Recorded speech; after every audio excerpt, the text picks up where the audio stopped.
All right, guys, we're back. Back in that motherfucking building. Another Coach Crooks episode. podcast. Culture Crooks. Fresh off the boat from LA. Yeah, dude. How was that whole experience for Ian Garry's corner work?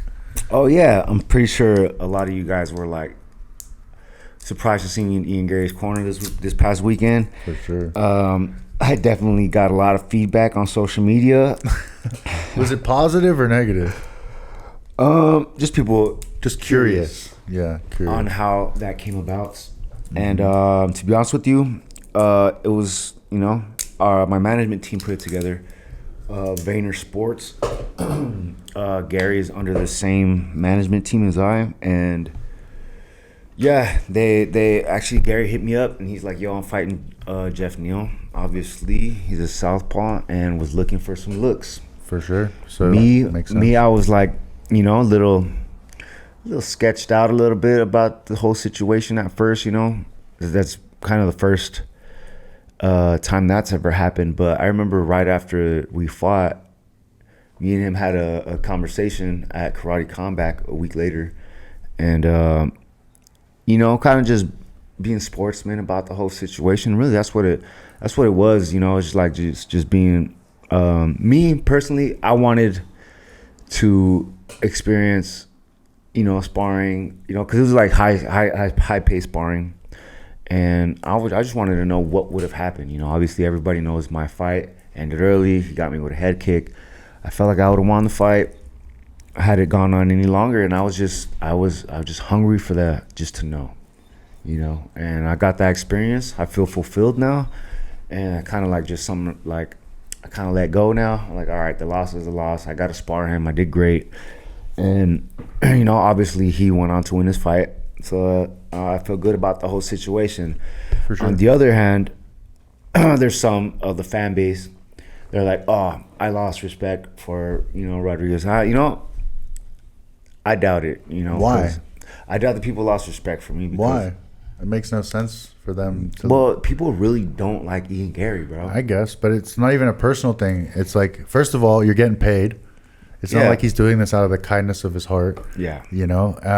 So it's like, you got to look at it that way. And if someone's... I was a paid actor, bro. He's a paid actor. I was a paid actor in the whole scenario. So this, like, at the end of the day, really, he's getting paid. He's behind the scenes. I got paid. I got some good work in. I got to... You did an autograph signing.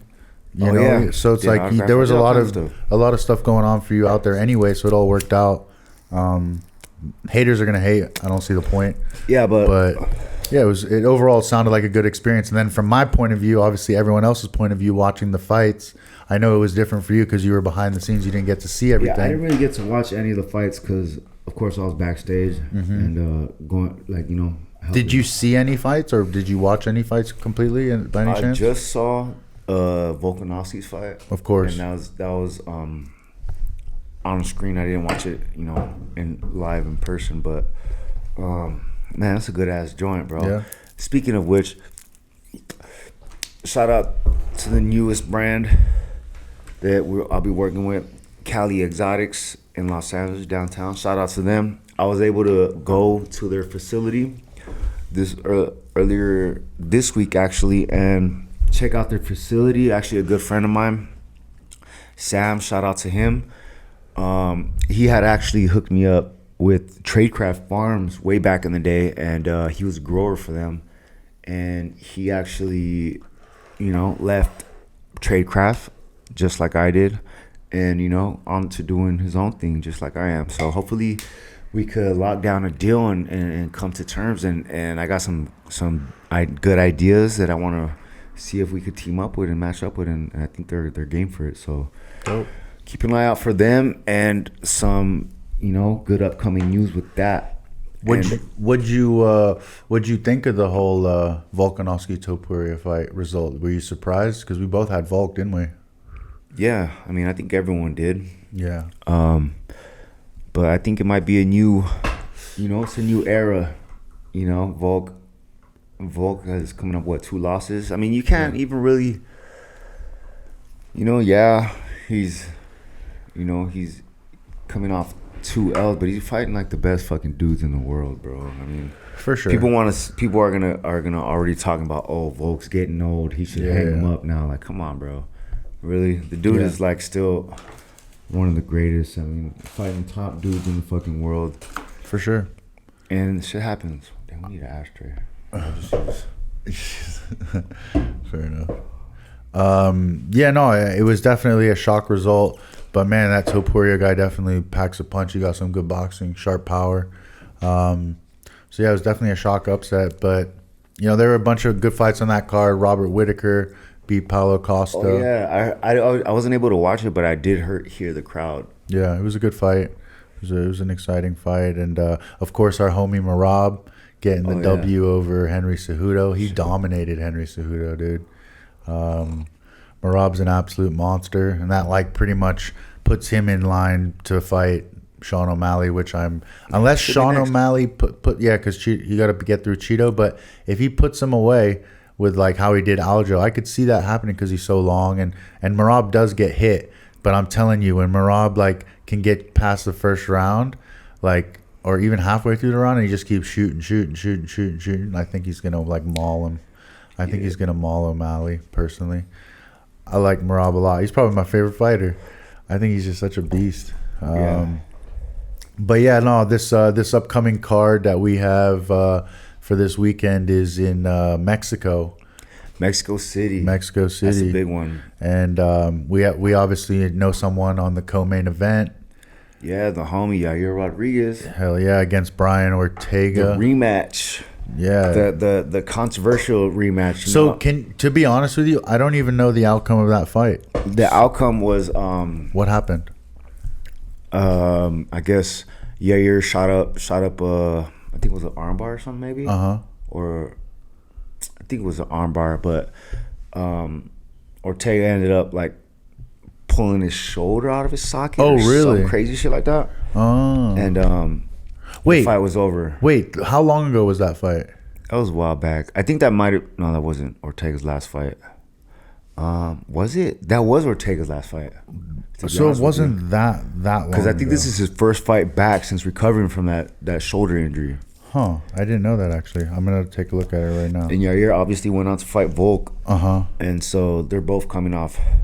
Oh, yeah, because it was for the interim belt, right? Yeah. Ortega versus Yair, and Yair won. Yeah. That's right. I remember that now. That's crazy. Yeah. It's been a while, bro. Yeah, it has been. That's right. But Ortega doesn't really fight very, very often these days, you know? That's right. They fought in 2022. It was July 2022. Brian Ortega was in the first round. Bro, it's been a while, bro. I remember I went to that fight. Oh, really? Yeah. Nice. I don't know, guys. Part of me feel like this is like a for sure win for Yair. I don't know, man. I think Yair's like so much better than well, I know Yair personally, and I know how he trains, and the fact they're fighting in Mexico City, and he's been out there.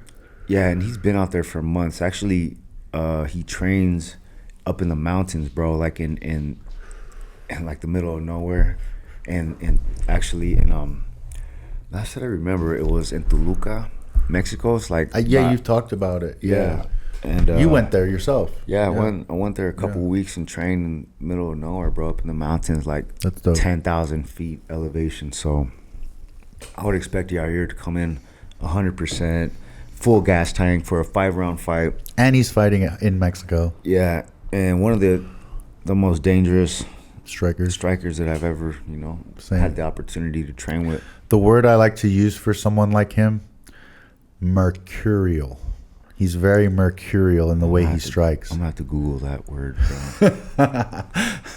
Yeah, you're learning big words, dog. Mercurial, man. He's a fucking exciting striker. Fast. Very, very elusive dude. Yeah, I'm excited for this fight. I think, and he's last I saw, he was minus 150.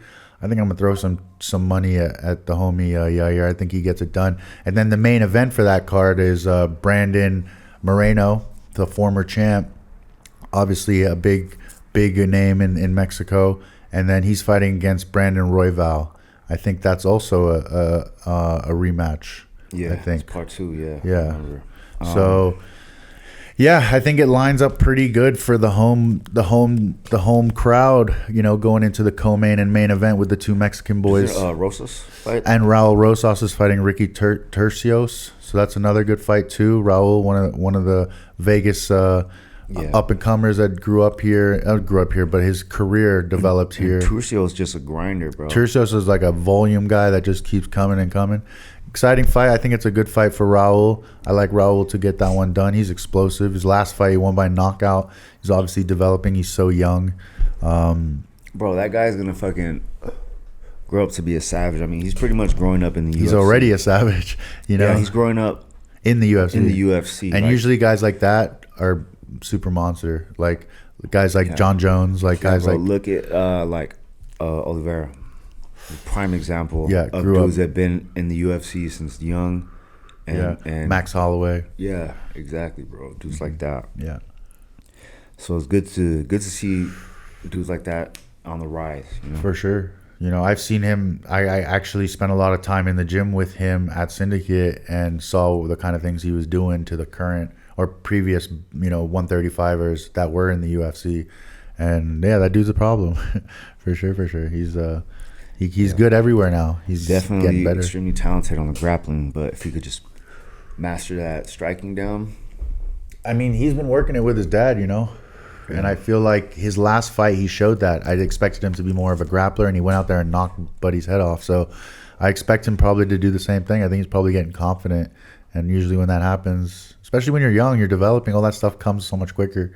So yeah, I think he gets it done, and I think it's going to be a pretty strong night for Mexican fighters in Mexico City on Saturday. I think a lot of them are going to be, that Mexican pride, fight with heart, and then I think there's a lot of good matchups for them too, just in terms of the betting. So if you guys like the Mexican fighters fighting on Saturday, I would throw some money on them. I think it's a pretty safe bet. Last week was a good one on the UFC card. All the favorites hit except for Volk versus Topuria, and I actually stayed away from that fight. I had like a 9-pick parlay with all the favorites, and I was very, very close to like putting Kopylov, who Fluffy beat, but thankfully I stuck with Fluffy and hit a big parlay on that, so that was cool. So I'm probably gonna do something similar this weekend with the Mexican fighters. Try to put in a nice parlay, throw some money at it, see what happens. Yep. But do that. Make sure you use WagerNation.com. You got to make your money with Wager Nation. And then we also have some news in terms of the fight front for the homie here. Oh yeah, I just got word yesterday.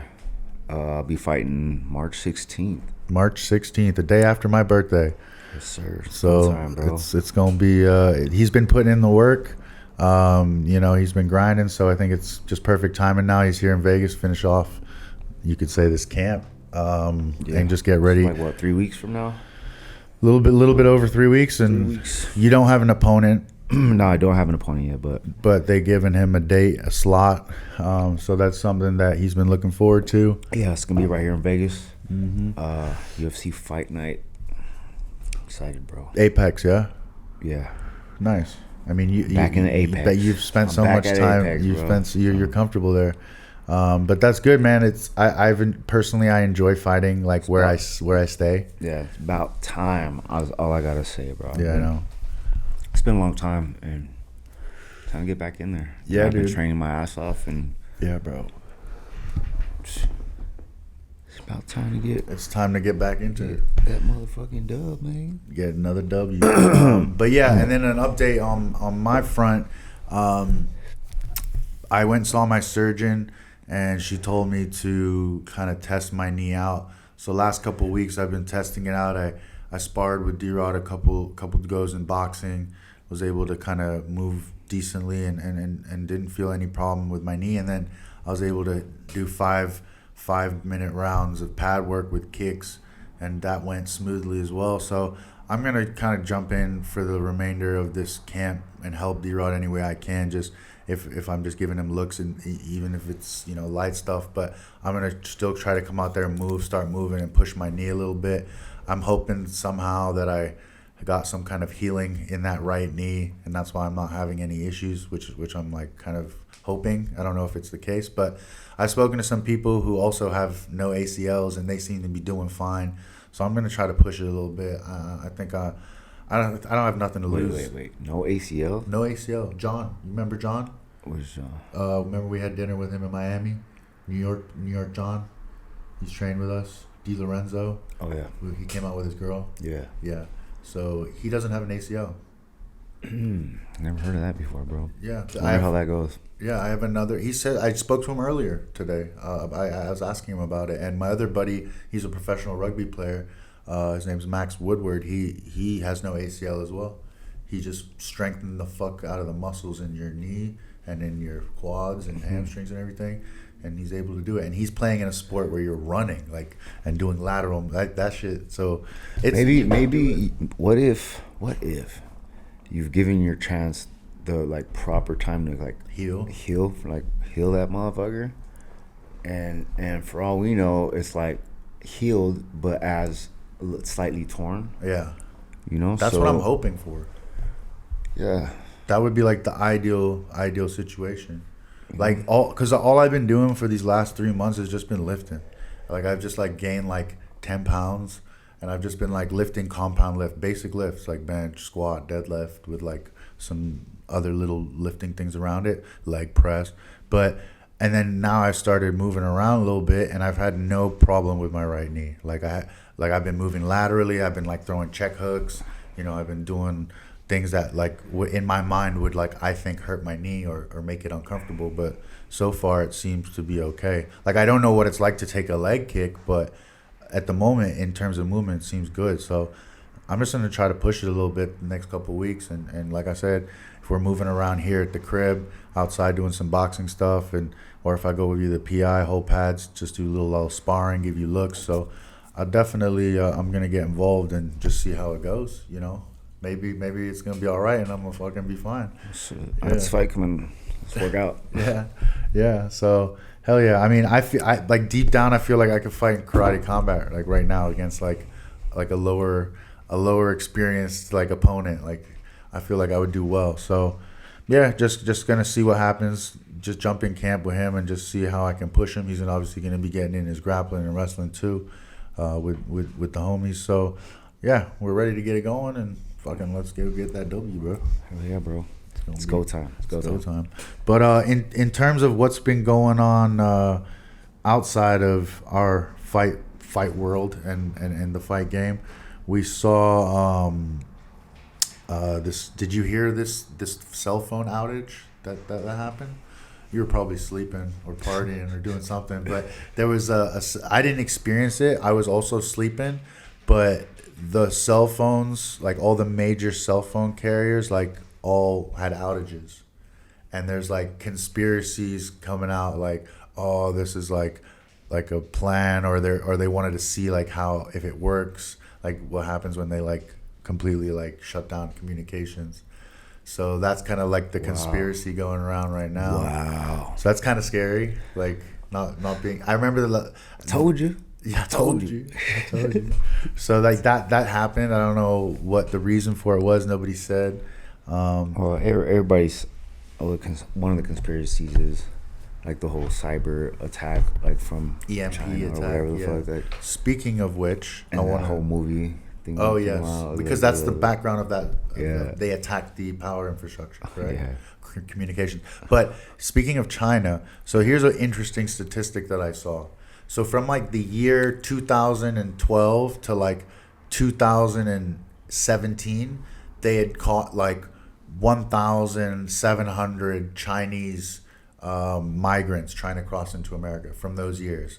In the last like 3 years or something, there's been like 30,000 Chinese, and they're all like military aged men coming across the border. And it's like, it's very strange. Bro, like the border is like fucking open right now, pretty much, from Mexico.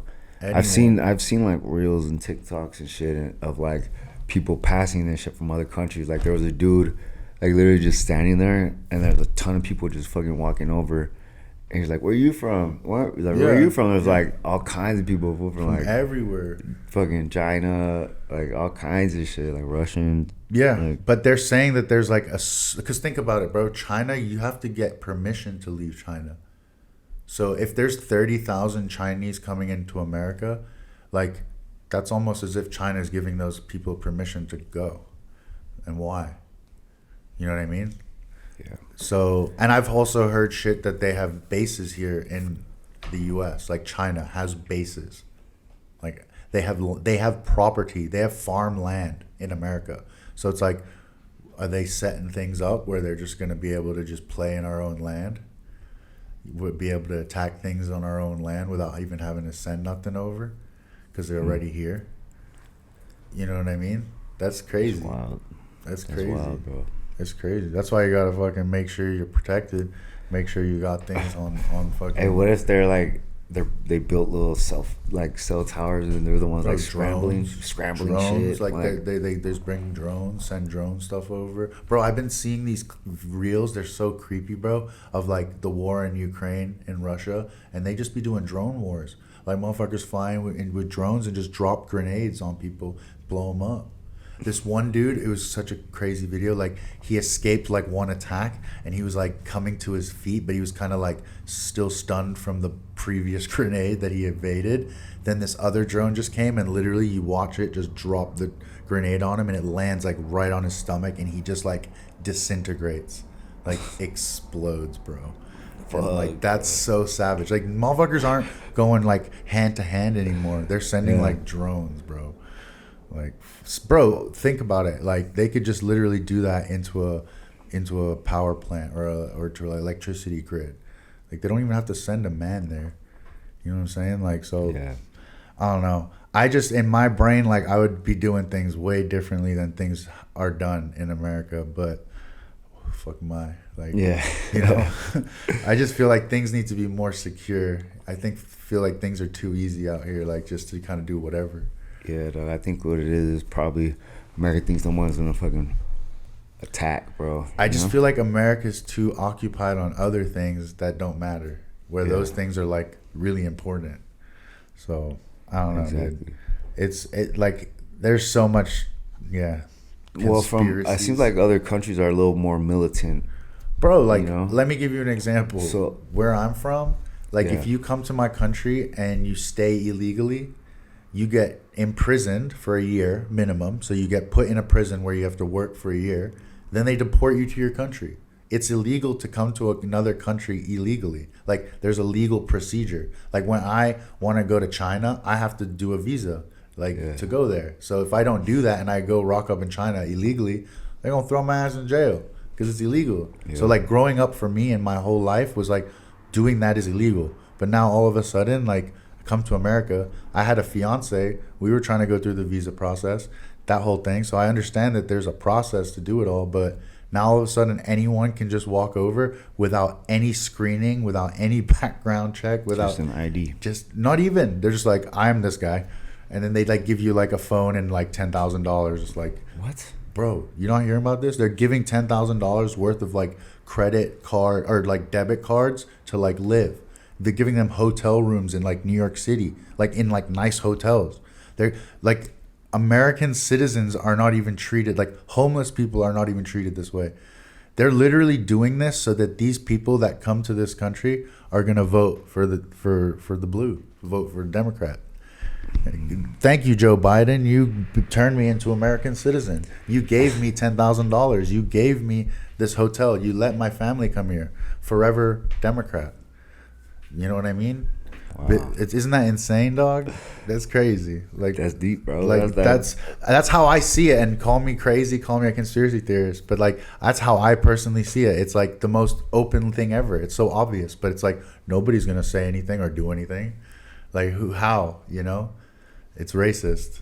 It's sexist. You know? There's like all these fucking hoops, but it's just blatant. It's so obvious. It doesn't make any sense, bro. Go try to break into North Korea. Good luck. Like they will fuck you up. You know? No, I remember when I was in Thailand, I had to go get I had to leave, right? Yeah, I didn't have to. I had to go to the immigration. Got you. And do like a whole visa. little, renew my visa. And they don't play around. Like every country has laws. And they like have this. limits too on the time. You know, you can spend. On the time you can spend there. Mm-hmm. It was only 2 months, I think, in Thailand. So I had to come back and shit. Yeah, for me it was like I would go for, I think it was maybe 60 days, and then I would go back to Hong Kong for like the weekend, and then come back, and then I get another 60 days. You know, but yeah, like it's just weird to see like how that's all going down. And I don't think that's the case in Mexico. In Mexico, you can just walk right in. Yeah, you can go and come back whenever the fuck you want. So certain countries have certain like. So it depends where you're from. Like Mexico and America, it's obviously because they share the same like land border. It's gonna be pretty chill, you know. Same thing with Canada and USA, but it's like Canada won't accept Americans with like criminal backgrounds. That's the only thing about Canada. But like whatever the country is, like if you have a certain passport, you can be from a country. Say you're from off of experience, like South Africa. Like it's hard. You need to apply for a visa to go to like every country. Whereas like an American going to England or Europe, you don't need a visa. Like you can just rock up. Same thing in Thailand. You don't have to go until you show up there, and they're like, you're here for 60 days. But some countries are like, if you don't have a visa, they just send you back. They're like, no, you don't come in. You get on a plane, get the fuck out of here. So you know what I mean? Like, so that's what I've always experienced in life. So to see how it's going, it's just, it's wild. It's wild. But I'm just a conspiracy theorist sitting in my house. So. Don't worry about what I say. It's not. Everything we say here is like jokingly and just in hindsight and theoryingly and from movies and, you know, catching Pokemon, this kind of thing. You know. So don't worry, YouTube. We didn't do nothing wrong. But yeah, no, those are just some of the things that I'm seeing in the day to day. Obviously, it's an election year. A lot of craziness out there. In this time that we are living in, but yeah, dog. But hey, just gotta stay strong, stay on your path. Yeah, dog. Right now, lately, like the focus is right now is like mainly for sure. Fucking focus on what you can control. Yeah, that's how you look at it. You know, I'm over here thinking about the fight. Like I'm over here thinking about the like training and shit. You know, for sure. Man. Don't worry about transgender generals and craziness that goes on. So yeah, bro, like sports as well. The NBA had the All-Star weekend. Like they had the the usual. I used to be such a huge fan of the All-Star weekend as a kid. I used to think it was so cool. Now it kind of sucks. But I did watch. I did see highlights of the 3-point contest, which was pretty cool. Yeah. Damian Lillard won it. Oh, he's sick, bro. He's very good. And then the dunk contest. Went to that white kid. Have you seen that dude? He plays in the NBA Developmental League. He won the dunk contest last year. I can't remember his name off the top of my head, but he's like a sick dunker. He does like some crazy shit. He can fly. I don't know if you've seen him. Yeah, no, I haven't seen him. I'll have to send you a clip on Instagram. But yeah, the dude won the contest 2 years in a row. White dude. So it's pretty wild to see. So it was cool. The tournament was cool, and then they did the special match between Steph Curry and Sabrina Ionescu or something. She's like a sick player in the WNBA or whatever. So they had like a 3-point contest, and that girl can shoot, bro. She got 26 points, which is really high.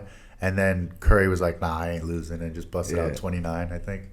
But it was cool. It was cool to see that, and.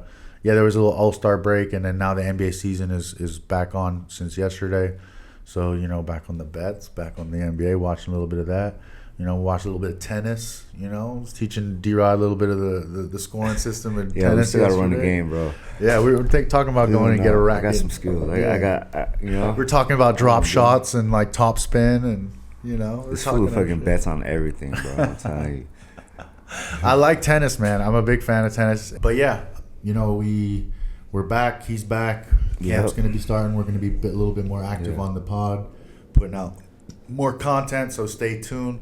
Please give us look who's here to join the show. Please give us a like, share, follow, subscribe, all that good shit. Comment, ask some questions that you'd like to see for the next episodes. We're going to be this next 4 weeks. We're going to be a lot more interactive. So make sure to tune in. Keep doing what you guys do. And drop drop comments and shit. Leave questions. You know, we'll give you guys some feedback. Think of and the shit, fights coming up tomorrow? You know, for UFC Mexico, and then quick shout out to the company, N2BM supplements, best on the market. If you need greens, let me know. Hit me up. You know, thanks again to Cali X. Cali X, yo, y'all got me faded as fuck, man. Yeah, D-Rod is stoned right now. I'm stoned as hell. Nap. But but no, everything is good. We're ready to, you know, hit it, and appreciate you guys for following and supporting, and we'll see you guys soon. Peace. Peace.